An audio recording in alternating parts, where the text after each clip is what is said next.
I want to start today with something I don't usually do. I want to stay quiet for just a moment before I say anything. Because after 9 episodes of walking through identity evolution with all of you, I find myself sitting with something I wasn't expecting. Not completion, recognition. The kind that comes when you've been saying something for a long time and you finally hear it come back to you through the people you were talking to. And what came back was this. I thought this was just me. That's the message I kept receiving from founders, from executives, from people who had built impressive, functioning, externally successful lives and had been quietly carrying something they had no language for. I thought this was just me. It wasn't. Welcome back to your Passion, Purpose, and Personal Brand. I'm Lisa McGuire, Strategic Identity Advisor and creator of the Category of Only methodology. This episode is different from the ones before it. This isn't the next step in the framework. This is a moment to stop and look at what we've walked through together. And more importantly, what it means for where you might be standing right now.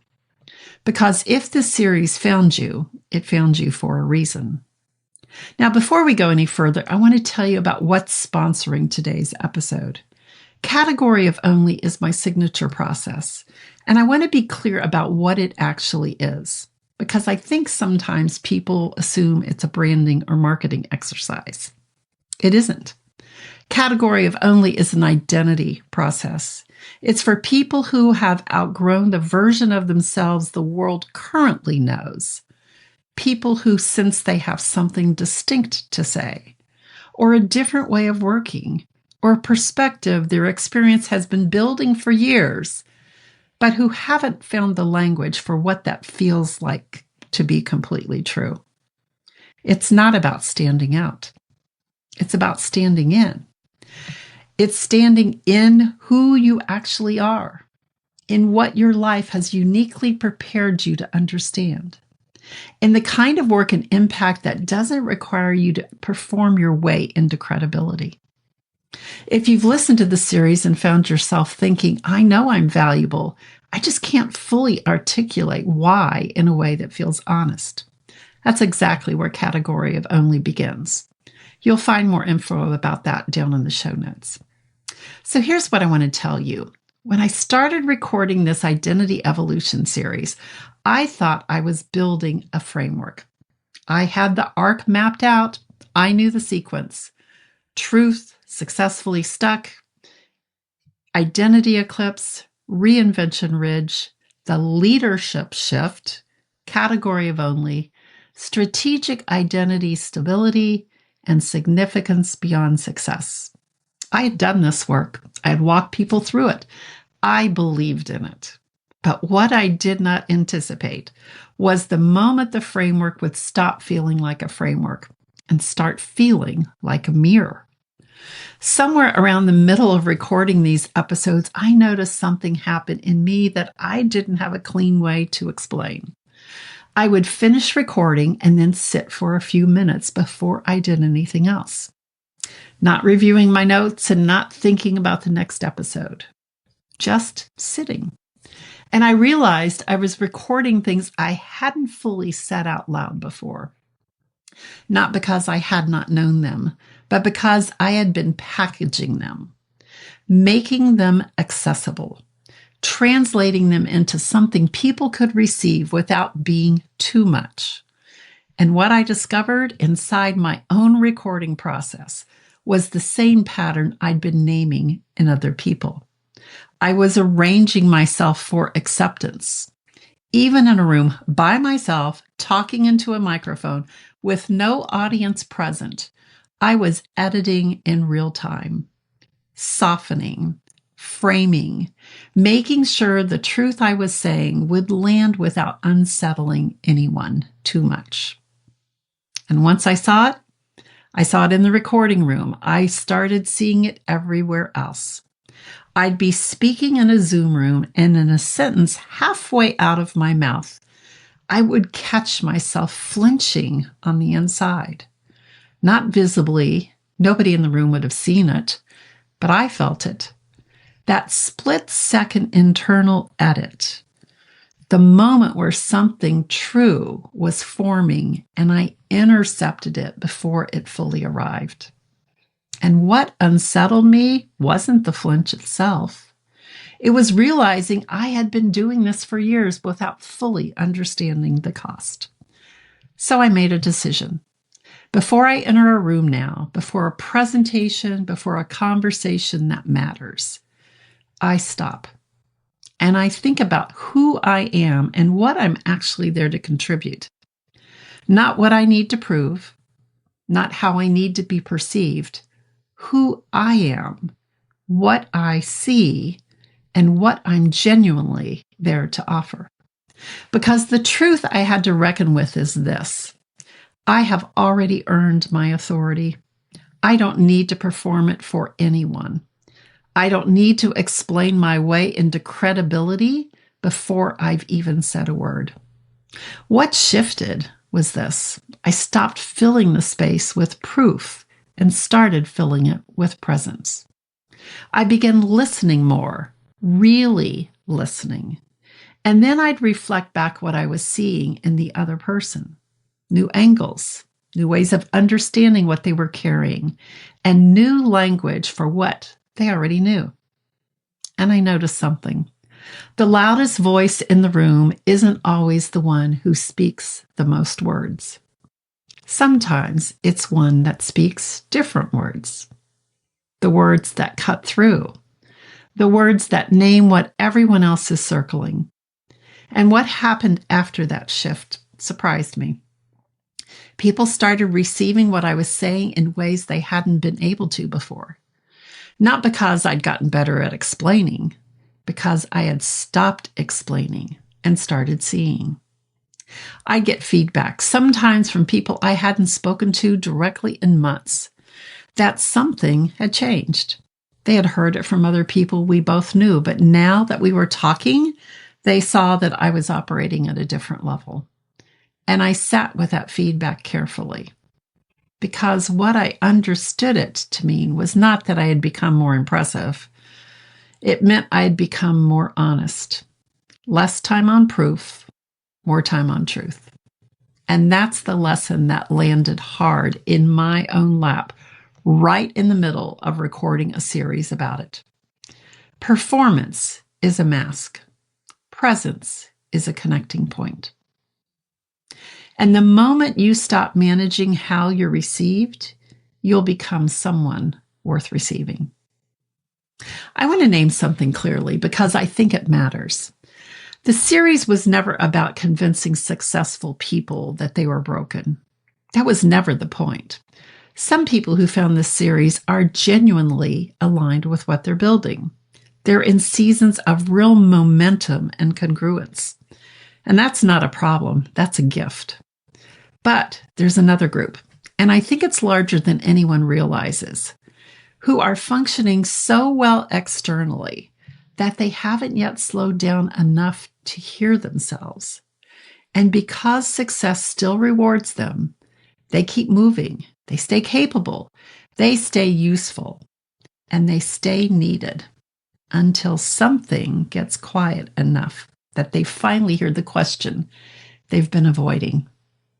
Is this still actually mine? That question is not a crisis. It's not burnout, and it's not ingratitude.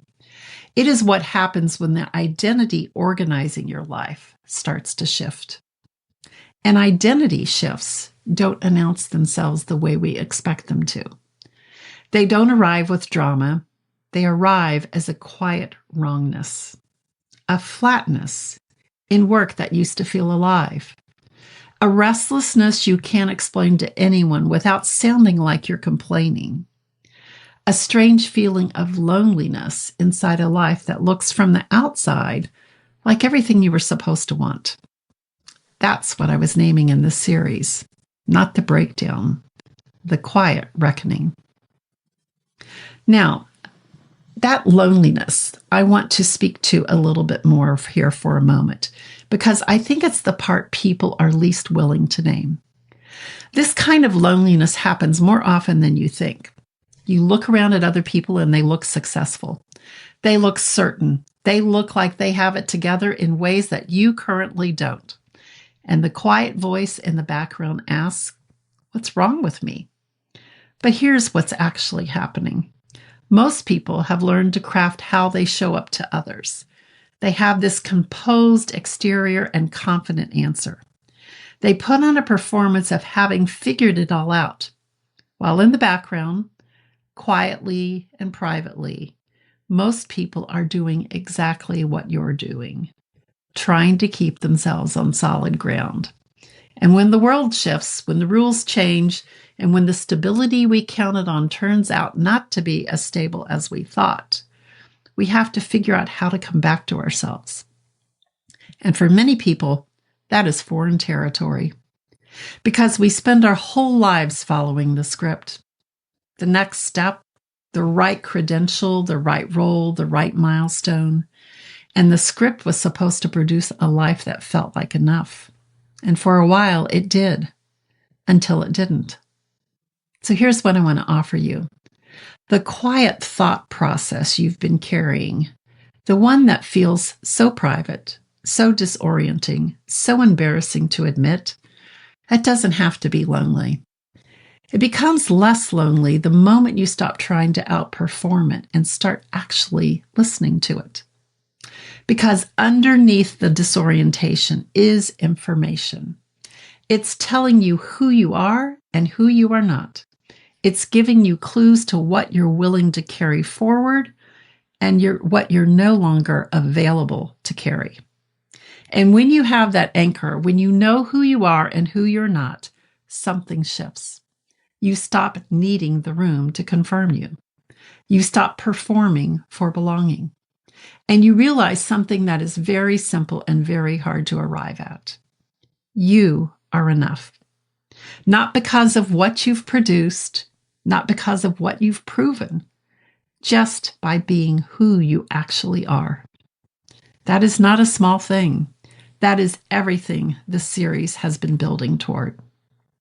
And I want to say something about where we are right now, not personally, but collectively, because I think it matters to why this series landed the way it did. We are living through a moment where many of the rules people built their lives around no longer feel stable. Not because people are weaker than they used to be, because the world they prepared for is not the world they're standing in now. There is a quiet grief we feel, and maybe haven't named it yet. AI is changing what expertise means. Attention has never been more fragmented or more contested. Trust in institutions, in leadership, in systems, in the certainty that working hard and following the right path will produce the right outcome, that trust is eroded in ways that are hard to fully articulate, but very easy to feel.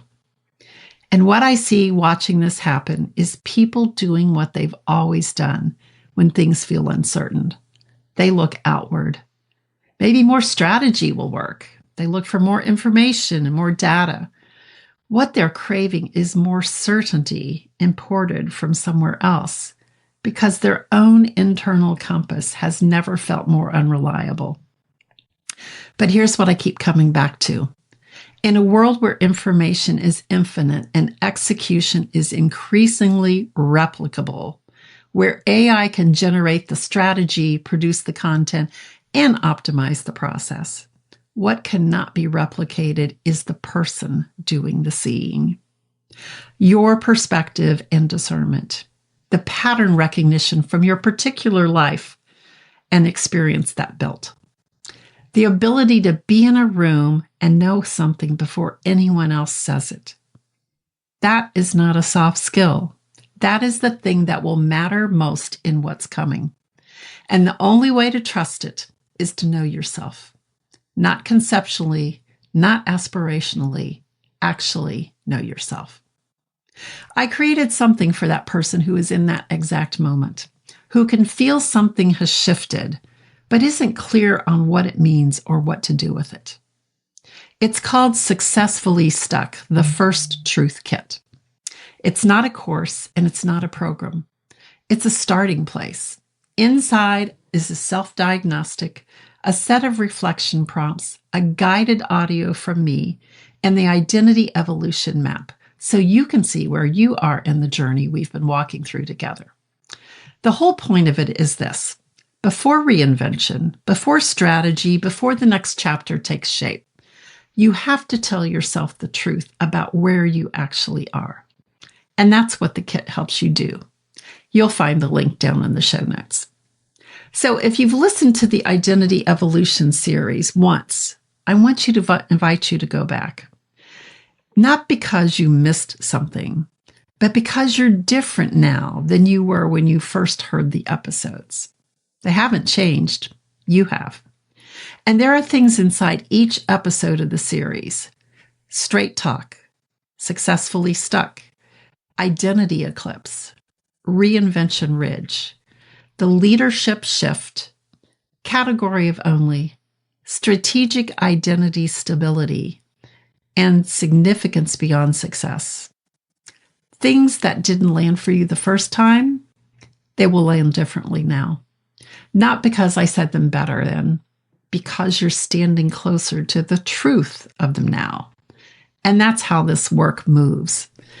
Not one clean revelation. It moves in layers, in returns, and in the moment you realize you've been carrying something longer than you knew. Before I let you go, I want to leave you with one question. It's not a reflection prompt or a journaling exercise. Just one question to carry with you. If you stop performing for the room you're currently in, stopped explaining, stopped softening, stopped arranging yourself to be received, what would you finally be free to say? Sit with that. Because the answer to that question is not your next strategy. It's your next identity. And the people who will navigate what's coming in business, in leadership, in your next chapter, whatever that is, will not be the ones who can perform certainty the loudest.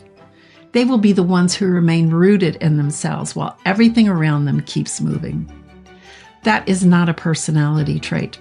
It is practice. It's chosen, sometimes daily, against the pull to adjust, to soften, to make yourself easier to receive.